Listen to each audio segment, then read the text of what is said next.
দর্শক, চলমান গ্যাস সংকটের খবর জানতে আমরা এবারে চলে যাব রাজধানীর মগবাজার এলাকায়। সেখানে আছেন আমাদের সিনিয়র করেসপন্ডেন্ট আপেল শাহরিয়ার। সেখান থেকে সরাসরি যুক্ত হচ্ছেন তিনি। আপেল, বেশ কয়েকদিন যাবতীত আসলে গ্যাসের তীব্র সংকট, দীর্ঘ লাইন ফিলিং স্টেশনগুলোতে। এই মুহূর্তে আপনি যেখানে আছেন সেখানে কি অবস্থা দেখছেন? যানবাহনের লাইন কেমন এবং চালকরা কি বলছেন?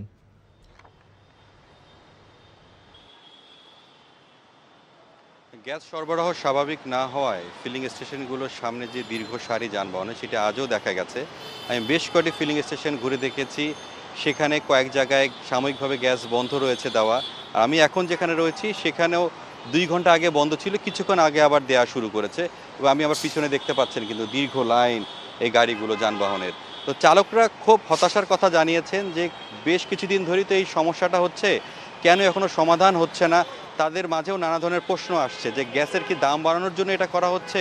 যদিও সরকারের পক্ষ থেকে কিন্তু যেটি বলা হচ্ছে যে কক্সবাজার যে মহেশখালীতে যে এলএনজি ভাসমান যে টার্মিনাল রয়েছে সেটি কারিগরি ত্রুটির কারণে এই সমস্যাটা, সেটিও আসলে ধীরে ধীরে সমাধানের চেষ্টা করা হচ্ছে। সেটি ঠিক হয়ে গেলে এই যে সমস্যাটা সেটি ঠিক হয়ে যাবে। তারপরও চালকরা কিন্তু সেটা মানতে নারাজ। তারা মনে করছেন যে কোনো না কোনো একটি কারণ রয়েছে। তারা মূল যেটি বলছেন যে গ্যাসের দাম বাড়ানোর জন্যই হয়তো এটি করা হচ্ছে।